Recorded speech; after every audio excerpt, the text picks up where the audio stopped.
Welcome to the Hockey Podcast. I am Luke Lipinski. And I am Doug Kent. On this week's show, we revisit a weekend full of potential suspensions and count down the hours till 24/7 begins. We will also look at why Sean Monahan isn't playing in the World Juniors this December, and will Chicago fans be hearing paper lace if Corey Crawford is out for an extended length of time? I don't even know what that means. All that and maybe even a little more. Let's drop the puck on episode 26. All right, Doug, here we go. Episode number 26. Wow, 26. Who's the best number 26 in NHL history? Who goes first, you or me? You, because you clearly don't have an answer ready. Peter Stastny. Oh, that is a good one. Patrick Elias. Good as well. That was my second choice. Oh, well, Peter Stastny. What's your third choice? Oh, come on. Come on, man. Go deep. Go deep. Don't turn my game around on me. What's your third choice? Matt That Naslund. was going to be mine, too. Matt Naslund.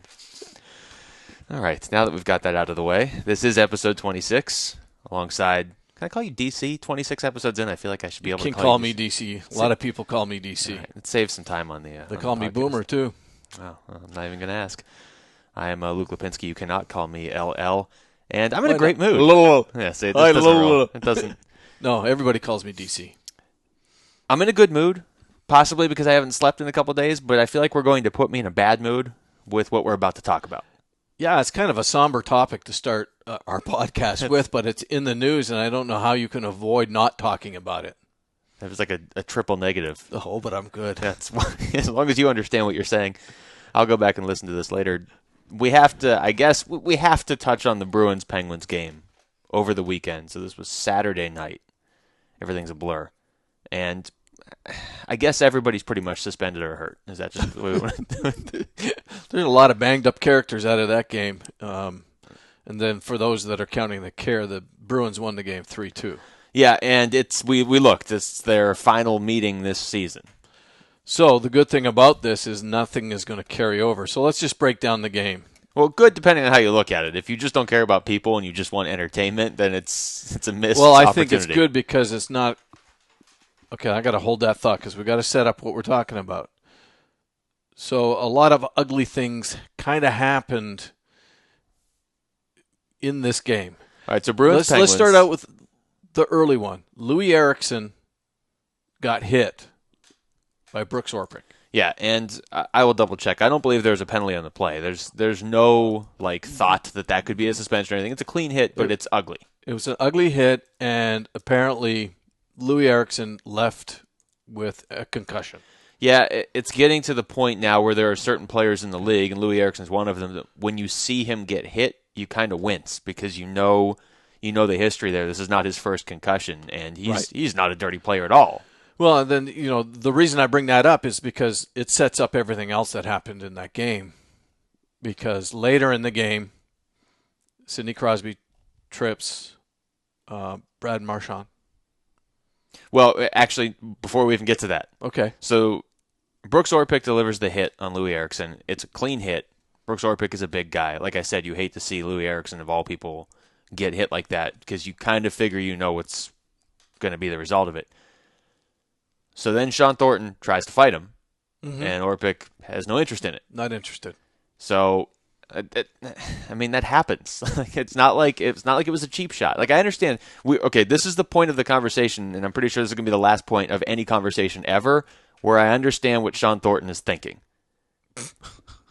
Okay. He's trying to stand up for his teammate. He's standing up for his teammate. Unlike, and we're going to get to it, a game the following night involving Boston once again, where a player was hit and none of his teammates stood up for him. None of them were left because they're all either suspended or hurt. But so this is that last moment. Now, at this moment, me and Sean Thornton diverge on different paths forever. So Orpik doesn't want to fight. Whatever, that happens in hockey. So then to your Brad Marchand story. So he's tripped. It was Sidney Crosby that upended him. He's down on the ice, and along comes James Neal and hits him in the head with his knee. This doesn't even sound like a hockey game. It really doesn't. It just sounds like a circus. And what's weird is these two teams played in the Eastern Conference Finals last year. I know most people don't remember that because Pittsburgh didn't show up, but Boston technically beat Pittsburgh in the finals. Right. And yet, I watched every second of that series. It was hard fought. There was some physical nature to it because of what was on the line, but it wasn't really like a hate-filled series by any means. No, I agree because, well, not because, but I agree with that statement.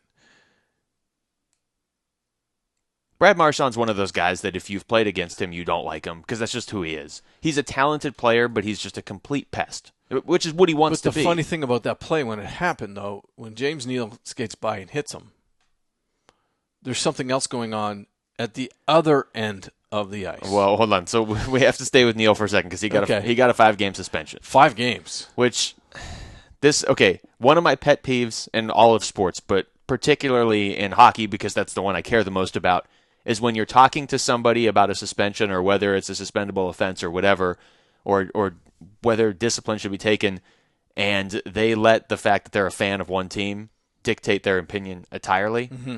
So, I'm a Penguins fan, so step in at any point where you feel like I'm getting out of line. But if you watch the James Neal, and I agree there's got to be a suspension. I mean, given the context of the game, you can't call it an accident. Just bring it down to bare bones. It was head contact. It was Something had to happen. It was head contact, but it was odd. There's a guy laying on the ice. It was avoidable head contact on top of it. He could have avoided running into him. He could have, and I agree with all this. But if you just watch this play at full speed, He just skates by him and hits him in the head. But he doesn't reach out and hit him in the head. He just skates in a straight line, and in doing so, hits Marchand on the head because Marchand's laying on his side, getting up off the ice. So yeah, you got to suspend the guy. You can't have that. I'm a youth hockey coach. I dodge bodies on the ice all the time. Yeah, well, exactly. NHL player, he knows where he is at all Right. times. But I mean, I will give him that the puck's not there. He's looking over at the puck. Whatever. Watch it at real speed. He hits him, but it's not like he looks at him and goes and hunts him down. However, this is all secondary. He does get 5 games for that. And my whole point is I'm surprised he got 5. I'm surprised 2. he got 5. 2, 3. A suspension was needed. Well, suspension was given, but I don't know if it was worth 5. That has to be because Plus, of the... Marchand wasn't even hurt. No, that's got to be the context of the game, correct? If there's nothing else going on and that happens, it's 1 game. Right. So leading up to what happened at the other end of the ice, At the same time. this is like Slapshot. Yeah, it could have been that ugly, yeah. Nobody started taking off their jerseys and equipment or anything. But, and before we get to this, how odd is it there was 40 penalty minutes in this game? 40. Like, there's been games where there's like 200. Right. How is there only 40 in this game? So, across the ice, Sean Thornton is still looking to fight Brooks Orpik. But he wasn't even involved in the melee that was going on. There was guys jawing. Brooks Orpik was on the outside of whatever. I'm trying to remember the players that were in the huddle. Well, the conversation was going on because Thornton came to that group of players. Yeah, the word I would use is premeditated. He came, grabbed Orpik, threw him to the ground or to the ice, and sucker punched him. The first punch, I saw an angle from Nesson's broadcast. The first punch, Orpik went limp. And he kept punching. And then he kept punching. And then I can see it in my head, and I can't see the number. It's 50. It doesn't matter. But as soon as that first punch and he went limp, one of his teammates was pushing Bruins back and calling to the bench. I mean, instantaneously. Yeah. He saw it. He knew his teammate was out. So let's jump in here for a second. We saw the Ray Emery fight in quotes, earlier this season when he just basically jumped Braden Holtby, and Holtby's like, I don't want to fight. And he's like, well, then defend yourself because I have to make myself look good because I have low self-esteem. Right. So I thought that would be editorial note. Well, I thought maybe that's what the mics picked up. I don't know. I thought that would be the low point of the NHL season. This is so much worse. Yeah, this is so much worse. This is bad, and I thought when I first saw it in real time, real speed, I thought actually when he got thrown to the ice is what knocked him out. Yeah, I really did. Yeah. I thought the whole of grabbing him and throwing him down. And don't forget, man, there's bodies all around these guys. They're at like the bottom of a pile. I mean, they were standing, so there's blades and everything around him. Yeah. He gets thrown down, and I thought his head hit, but it wasn't. It was the punch. As soon as he got that first punch. But he never saw any of this coming. That's where, again. Right, because he was on the outside of the scrum. jawing. Okay, so he's chirping. Big deal. In comes Thornton. I haven't watched any just basic sports coverage yet today that will talk about this. And unfortunately, we've had this conversation numerous times in this podcast this season. The typical sports fan, the typical sports show that doesn't show hockey very much will show this and be like, look, this is why you can't have fighting. And again, this was not a fight. This was one guy assaulting another guy on the ice. This is a mugging. If you did this in an adult league, you would probably be going to court. I mean, I know this is not the same. It's a whole different world. You're on the ice, and you sign up for some of this when you're in the NHL. So I'm not saying that, but just put it in context. Like, you're starting to get close to crossing lines here. Well, yeah. I mean, this particular incident was just ugly. I mean, there's no other way to describe it. Not only did this guy earlier in the game say, hey, I don't want to fight, you came back at him. He was defenseless. You threw him on the ice, and you sucker punched him. He had no idea any of it was coming. And then he's unconscious, and you keep doing it. And like you just said, other players on the ice were motioning for the trainers. There's no way they knew he was unconscious, but Thornton doesn't know. Right. So it's disgusting. It's disgraceful. It's distasteful. It's every word that begins What's with even dis. worse, though, is Thornton after the game. Yeah, he needed to not talk. He needed to just keep his mouth quiet. So if James Neal gets 5 games, and what's on the horizon for Sean Thornton? He's got to get. I mean, we have to be talking in the 20s, right? I don't think. Okay, let me say this. I don't think he's going to get that many games. How can he not?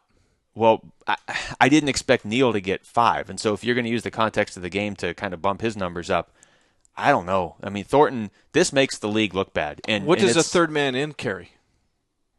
This wasn't even like the 8th guy. Yeah, but I mean, he just came in out of nowhere. He wasn't even involved in the confrontation that was going on at the time. Well, he skated over. Yeah, and this is where it's going to get bad for him. It's premeditated. Absolutely. So at least, and you can tell me if your opinion differs on this, but we see plays where one guy goes to make a check and he hits another guy in the head, and we saw it with Dion Phaneuf the next day. But there's other plays where, you know, you get the explanation from the league, which I love that they do, but they explain in there he targets the head or whatever. And I get why they say that, and I'm sure in some cases that's true, but you also have to remember this is a high-speed game. If you're going to hit a guy and he turns at the last second, he's a good athlete too. Sometimes you catch him in the head. It's high speed, it's in the game. Right. This was not in the game. This was not in the game. I mean, everything was dead. We got a guy down inside the blue line of the Boston end of the ice. Yeah. Okay, and then that's when the Neal infraction happened. And then we got this at the other end. We got 2 different things going on at the same time. And play's not even going on. Play is done. How often do you get 2 suspensions at the same time and they're not even related? Well, I think that Mr. Thornton will be not playing hockey for a while. Well, that's the way I look at it. Well, yeah, he still hasn't even had his hearing yet, which will be in person. Yeah, it's the what's the name of the department? The NHL Department of Player Safety. His hearing is yet to be determined. That's not good because you're already missing games. Right. The thing that this goes back to what I was saying earlier. Like if you only see the logo on the front of the sweater and you're like, well, then he must be right. For the very small percentage of fans out there that are like, well, I'm a Bruins fan, so Sean Thornton had every right because he wouldn't fight him back. Their argument now is that he doesn't have a history, which is true, of getting suspended. Mm-hmm. I absolutely don't care in a situation like this. I could not care less what his history is. Well, what did Bertuzzi get for? Well, it was a whole different era, but it was the same thing. I mean, it's not the same thing, but I mean, it was a guy that wasn't expecting to get jumped on from behind. Yeah, and he hit his head on the ice. My whole point is that this is pretty. This is bad. This is bad. And this goes back to what we were saying a couple weeks ago. Like the people that play hockey or cover hockey or officiate hockey or anything are involved with hockey because they love the sport, and this makes the sport look bad. And again, this never happens. Right. So, but everybody's going to look at this. So I would guess he's going to have an example made out of him, and I don't really know how you can't. But you agree with my point, right? Like it doesn't matter that whether he has a history or not. You're going to tell me that if he hit some guy coming across the ice 3 years ago, that makes this play better or worse? I've never ever actually liked the fact that they go, well, he's this, he's that, because if a guy had a suspension 2 years ago, and he hasn't had a suspension in 2 years, do you really penalize him for that? If a guy has a suspension every other month, well, then that's different, right? So every situation has to be looked on its own merits. Just because he did something 2 years ago doesn't make him a bad person. Just because he hasn't had it doesn't mean he did the right thing. Yeah, exactly. That's the best way to put it, because I have to think when they originally kind of factored that in, the thought was, okay, this is a questionable hit. Let's look back. Oh, this guy has 4 suspensions. He doesn't get the benefit of the doubt in this sort of situation. This particular play, there's nothing questionable about it. And you're right. He shouldn't have talked afterwards, because I mean, I get that he's frustrated too, and that was heat of the moment. But to make it sound like that wasn't intentional is not good. Well, I mean, not to hurt him probably wasn't intentional, but just to do what you did was silly. So let's wrap up that game. Chris Kelly, he ends up with a broken ankle from a slash from Pascal Dupuis. It got lost in the shuffle. Nobody's getting suspended. They both slashed each other, but yeah, Chris Kelly. He's out 4 to 6 weeks, broken fibula. And then real quick, just to wrap it all up, Dion Phaneuf, the following night. Boston had another game this weekend. Boston plays Toronto, and Phaneuf goes in on Kevin Muller. Number 86. I almost called him Kevin Millar because of the Red Sox, but it's Kevin Miller. Kevin Miller, and he hits him in the numbers. And I'm like, oops. No penalty on the play. No. But he is going to have a hearing, and he probably will get a suspension because, A, it was a hit from behind. His face did hit the boards. I don't understand how there wasn't a call on the ice, just because, if nothing else, it was just a clear hit from behind. Yeah, we've said this so many times this year. This is where I don't envy Brendan Shanahan at all. No. Being in these situations. He's a busy boy after last weekend. Well, but even just the Phaneuf hit, if he didn't have all this other stuff on his plate, Phaneuf's intention is not to injure Kevin Miller. He does hit him from behind, so you're right, they're going to have to do something. But part of that is Miller turning really quick along the boards, too. Miller did turn. Phaneuf's a big guy. He's already going in for the hit. Miller goes low as he's hitting him, so then it becomes a hit up high. And I don't know. I bring it back to my world. I bring all this stuff always back to my world. And I teach my players, my Bantams, because they're first-year hitters this year. They're allowed to hit for the first time, most of them, is that if you see numbers, pull up. If you can read his number, then pull up and let him have the puck. The worst thing that's going to happen is he's going to score. That's the absolute worst thing that's going to happen in that situation. If you hit him in the numbers, a lot of bad things can happen. And A, you don't want that on your conscience. And B, you don't want to hurt that other player.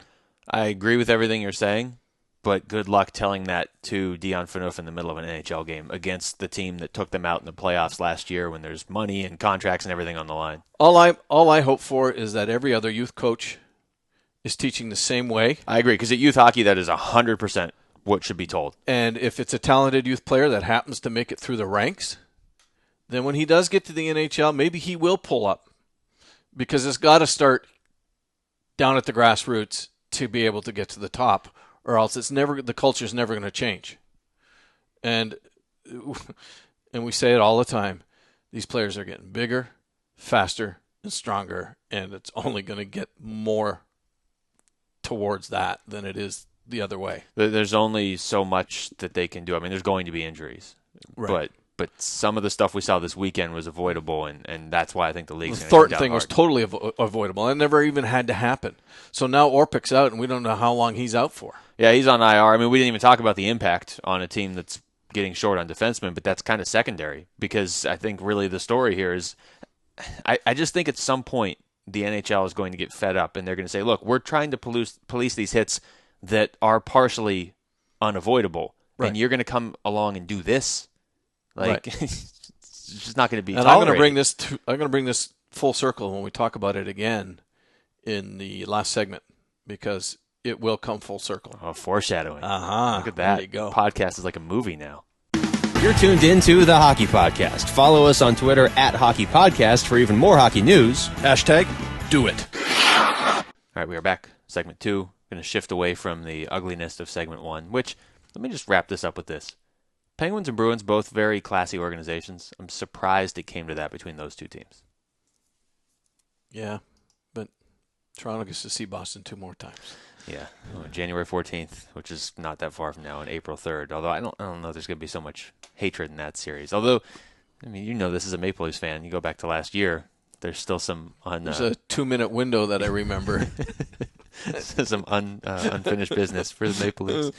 All right, over to the World Juniors, which start in, what, about 3 weeks? Yeah, December 26th. Is that when they start? Not even 3 weeks. Yeah, December 26th in Malmö, Sweden. Worth noting, in case you somehow forgot, you live under a rock, Team USA is your reigning gold medalist. But Canada comes in, they have not won a gold medal in 5 years. Can you believe that?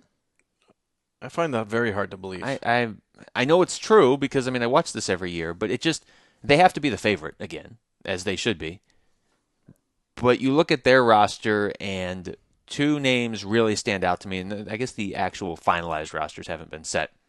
But Canada did something that they don't normally do, and that they really took a very trimmed-down roster that they're going to choose from.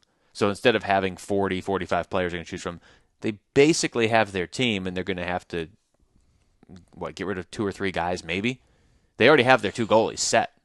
Like, they have their starter and their backup. I guess they can fight for roles, but they're on the team. Jake Patterson's repeating. Yeah. So, no Max Domi, no Darnell Nurse. The 2 names that really stand out to me. Right. I don't fully understand the logic of that. I don't understand Domi. For 2 very different reasons. I mean, Domi is one of those guys that is a extremely gifted offensive weapon. And I feel, and I know you're a Team Canada fan, so maybe you can answer this for me. I feel like Canada sometimes gets too smart for their own good, and they try to look up and down the roster and they say, oh yeah, we could just bring all the most talented players. Sure, we could do that. But if we really want to win, we have to have a role player on the third line, and this guy has to do this. If you have that much talent, just take your best players. Well, and I think that you're probably spot on. I mean, they haven't won in 5 years. I have this analogy when I go out of town a lot with the youth hockey. I'm sorry I keep bringing it back to youth hockey, but it relates to me so well because I live in a non-traditional hockey market. I come from a very traditional hockey market. So I've gone from Toronto to Phoenix. Yeah, you've seen both sides. I've seen both sides. So let's use those 2 markets. I have tryouts for a U16 team here. I get 80 boys to come out, try out for a 20-man roster. Okay. I go to Toronto, and I have that same tryout. I got hundreds of boys trying out. How good do you think that team in Toronto is going to be when that's just hypothetical numbers? Let's say they got 300 boys trying out for a 20-man roster compared to 80 boys trying out for a 20-man roster. The depth of selection is so deep in that traditional market, that team's going to be killer. So well, in theory. So in Canada, why wouldn't you bring out more guys to your camp and take a look at a few other guys? I don't understand if that really is their line of thinking. What makes you take the stance of, look, I understand it's a team game. You can't just always plug in the biggest names and whatever, and that's fine. But Max Domi is the perfect example here of he's a highlight reel sort of player. And it's not like he just gets a couple points here or there. He's having a good year in London right now. Right. So it's not like he's just highlights. He's substance as well. So I look up and down this roster, and I don't know every single one of these players. His teammates on there. Bo Horvat's there. Yeah, and I mean, Jonathan Drouin is there, and he should be. Bo Horvat's there. Curtis Lazar. I mean, they have so many players to choose from. Sam Reinhart might be the first pick next June. He's there as well. But you can't tell me all of the other players are better at hockey than Max Domi. At the very end of the day, don't you want the best players? And on the flip side, on defense, Darnell Nurse was, what is he, the number 7 pick in this past year's draft? Well, the thing, too, you go back to a guy like Domi, and the thing I love about a Domi is the fact that he's also a playmaker, not just a scorer. Yeah, he makes the guys around him better. That's the thing, and I've said it many times on this. Like, if a guy's got 15 goals and 35 assists, I want that guy.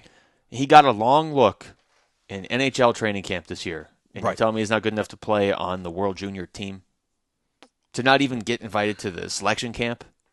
Yeah, I mean, that's, I don't know. I mean, Canada, they've got that long tradition, and it's their sport, air quotations. So why wouldn't you put yourself in a position to get the absolute best roster put together to go into this competition when you've gone dry for 5 years? Now, it might not matter. I mean, they still have so much talent, they could easily win the gold medal anyway.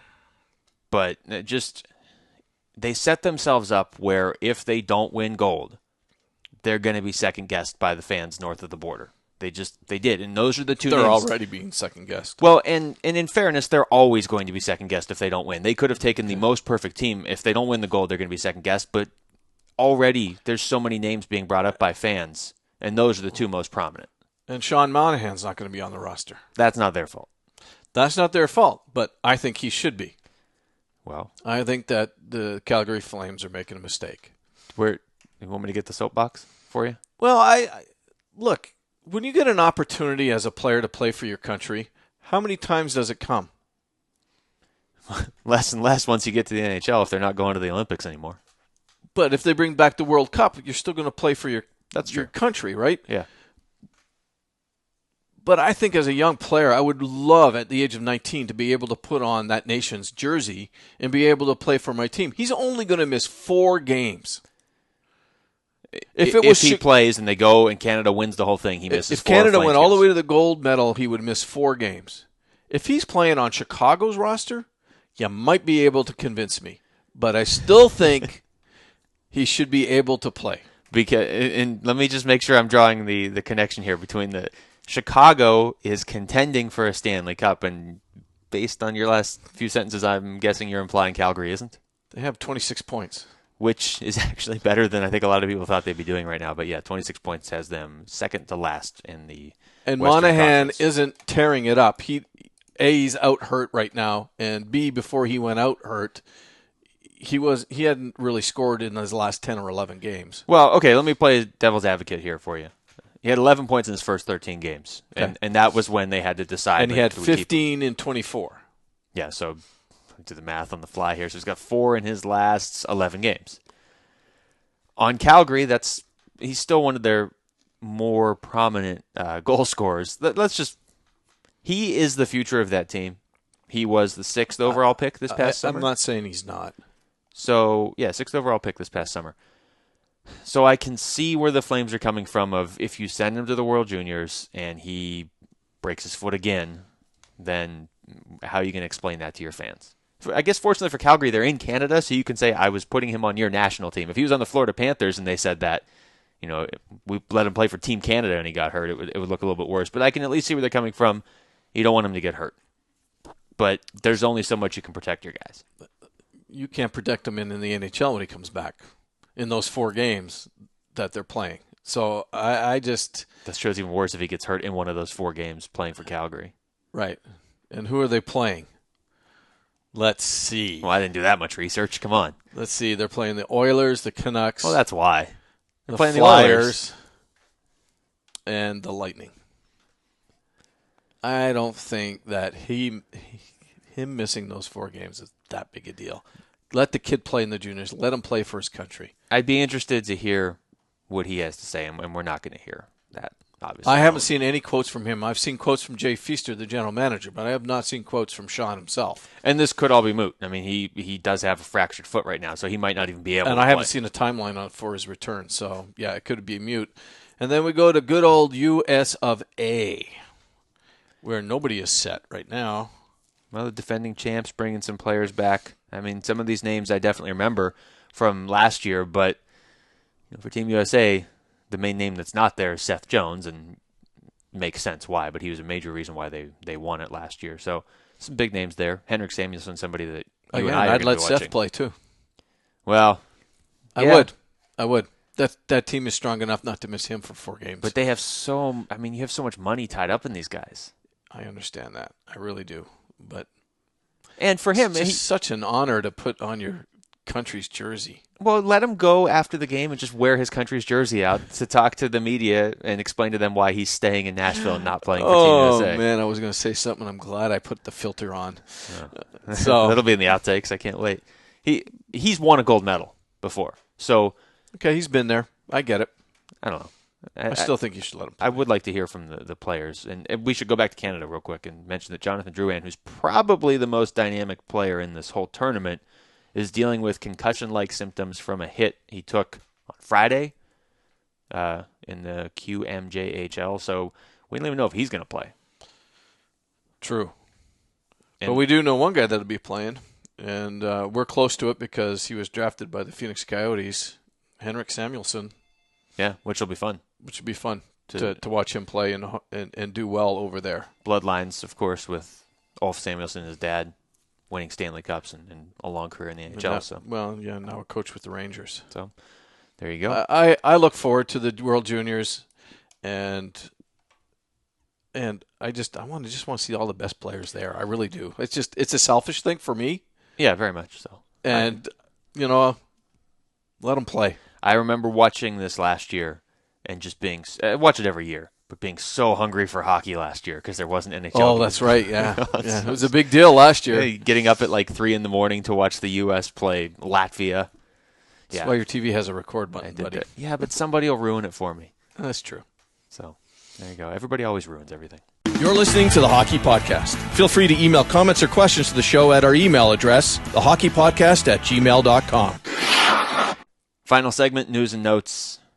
As our we favorite record section. this, it's Monday as we're recording this. So 24/7 starts in 126 hours, I think.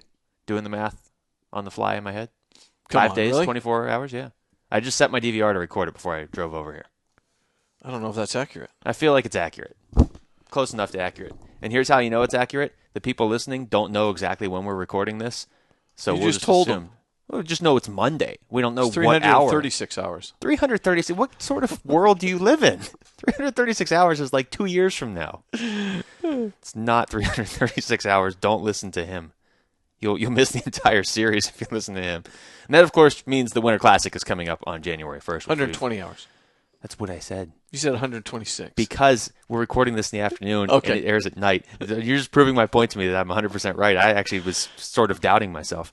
But it's exciting. It is exciting, no matter Come how on. many hours. And Detroit, Toronto, there's more and more trailers coming out. You can see the time-lapse photography of the ice being put down in Michigan. Yeah. That's cool.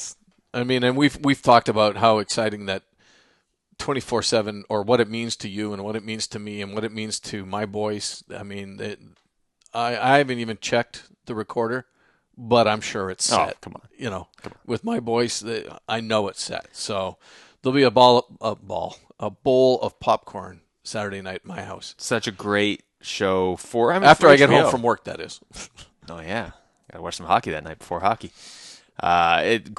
Great marketing, just promotion, And exposure for the sport. The production levels, the quality of the production on that from HBO is just It's amazing. second to none. I feel like you could watch 24/7 of pretty much anything, and you would be interested. Like if somebody was like 24/7, Ethel goes to the grocery store. Like I would at least give it like 10 minutes just to see. Well, here's the thing. I want to know the backstory about Ethel.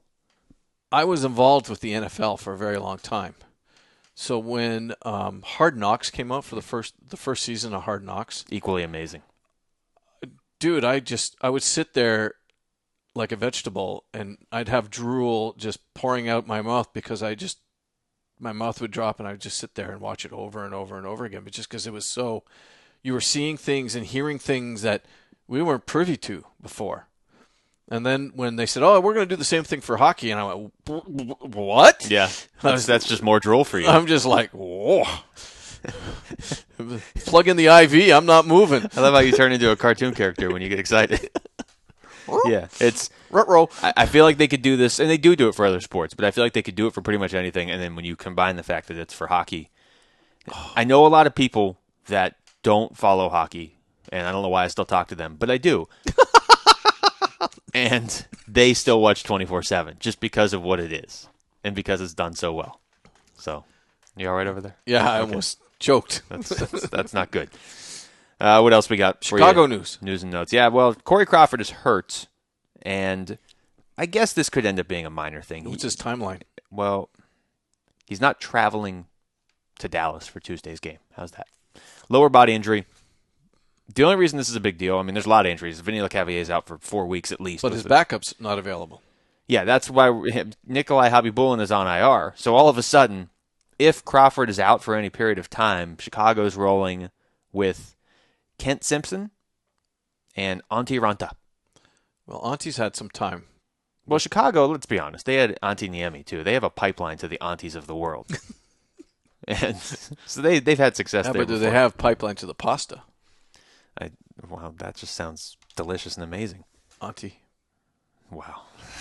I can't believe I'm still here.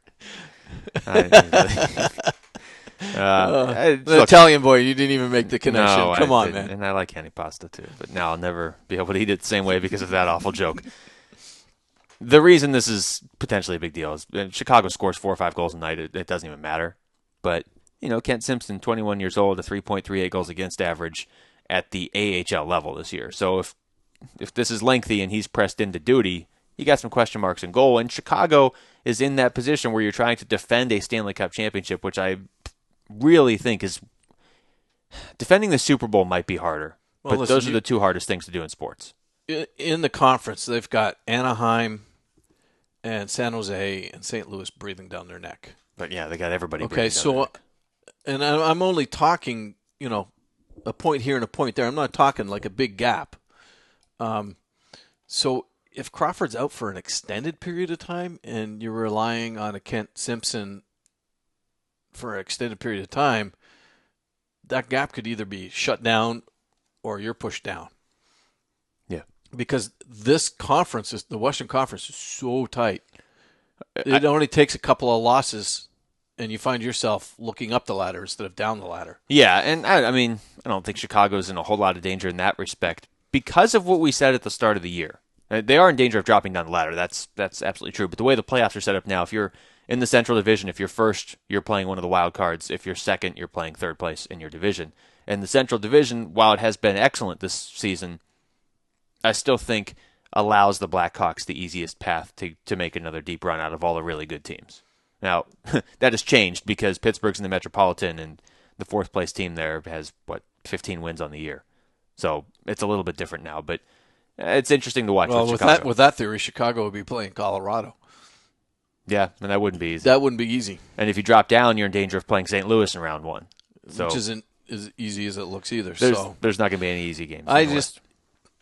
I don't know what his injury is, so we'll see how long he's out. If he's only sitting at one trip, I don't know if that's that big a deal. No, but They probably just want to rest him. The other two notes I'm going to throw at you. Pavel Datsyuk is back on Tuesday after, was it a 7-game absence? Which is big for Detroit because they haven't looked like Detroit this year. And starting back in between the pipes. I mean, Jimmy Howard's just not been Jimmy Howard. It's interesting to note, if the Red Wings were still in the West, would this be the year they finally missed the playoffs? Because I know they always flip that switch, and they're always dangerous, and they always take at least some team out in the playoffs, and they nearly took Chicago out last year. So I know that they realize it's an 82-game season. There's a lot of vets on that team. You've got a very well-established coach in Mike Babcock. So you realize that it's a marathon. You get better as the year goes on. You play your best hockey in April. But they just haven't looked right this year, and they haven't looked bad, but they just haven't looked great. 37 points on the year. As I was going to say, they've only got 37. Puts them fourth in the East. Yeah. 37 would put them tied for ninth in the West. They've and they've also played more games. They would be fighting for a wild card spot. And you always figure Detroit's going to get better as the year goes on. So, because they have veterans. They have veterans that have been there and been there and been there and been there and been there. My whole point is that, and I've said it the last 2 seasons, is that through attrition, that roster is going to slowly become depleted, and I don't see anything replacing that.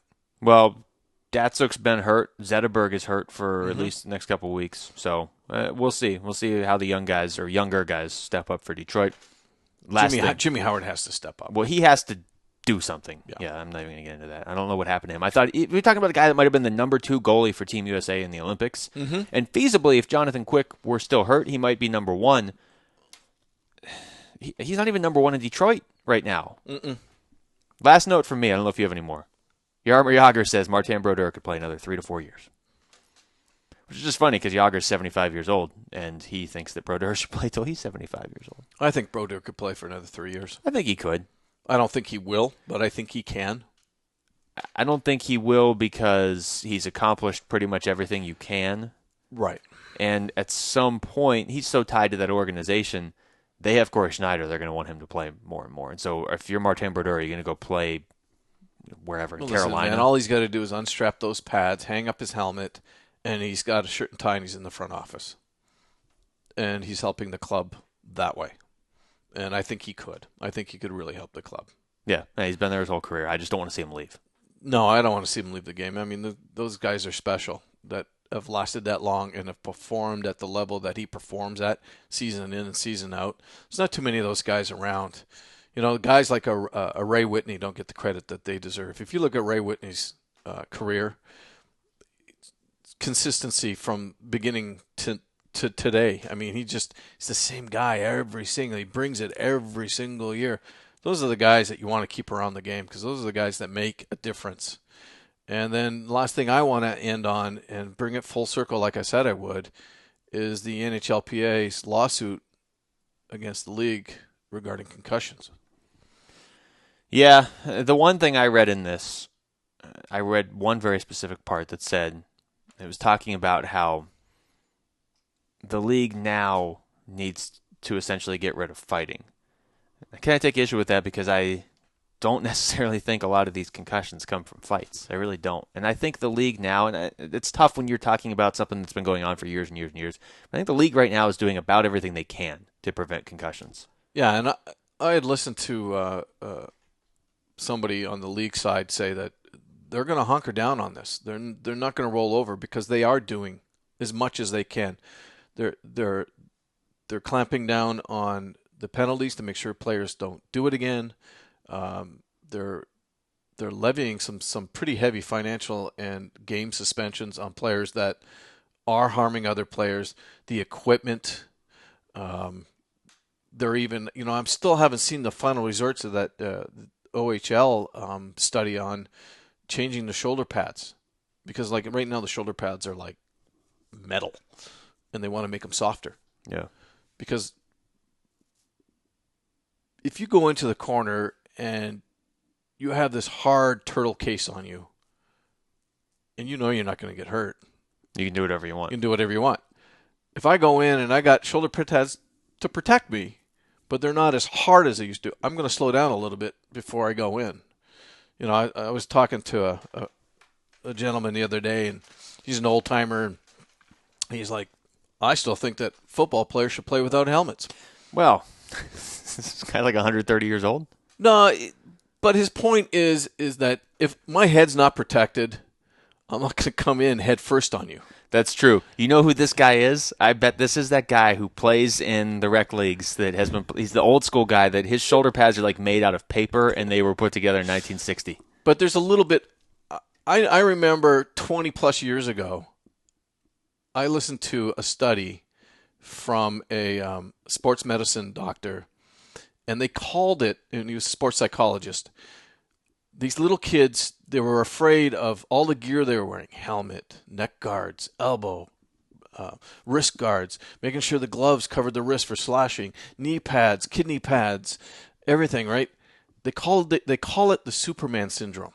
Yeah, because you don't think you can get hurt. You don't think, and that's when the guys get hurt the most. Because they just go with reckless abandon. And then that's when they get hurt and the guy that they're hitting gets hurt. And then the whole thing about the concussions, though, is the NHLPA is going to have to be careful because, you got a guy like Sean Thornton this weekend. He didn't make a very good case for the NHLPA by throwing Orpik on the ice. And could have probably hurt him real bad just with the toss to the ice, never mind the punch to the head. Well, look, I'm a big Brooks Orpik fan, but take that aside for a second. And, he's somebody that might be on Team USA this year as well. If he's healthy by then, we don't know. But can you imagine if that was like a big star? Like, can you imagine if that was Jonathan Toews or Sidney Crosby on the ice? Right. I mean, the outcry would be even worse than it is now. But to your point, there's not anything that the league can do to prevent that specifically. I mean, they can suspend him forever. I mean, they're not going to do that, but they can make an example out of him. But there's only so much they can do. Right, and I think that the league has done everything they can do, and they continue to try to make it safer and better for their players. I really, truly believe that. So, I mean, it's going to be interesting to see how this plays out. And I don't understand all the legalities around it, so I'm not going to pretend that I do. But I really don't think that the NHLPA is going to find a lot of success here. It's tough because this is not just based on right now either. This is something that just going back 30, 40, and I'm not qualified to even talk about the game 40 years ago, what safety measures were taken. But, for right now, it seems like they're doing the best they can. This is a very serious hockey podcast this week. Well, there's some very serious things going on in the world of hockey. But 24/7 is on Saturday. Next week, 3 hours of 24/7 talk. That's it for episode 26. Join us next week as we look back on the start of 24/7 and break down some under-the-radar playoff contenders. We're also going to be looking at some very, very prestigious Maple Leafs. So stay tuned, THP fans. We are. Plus, whatever else happens in the next 7 days, thanks for listening to the Hockey Podcast.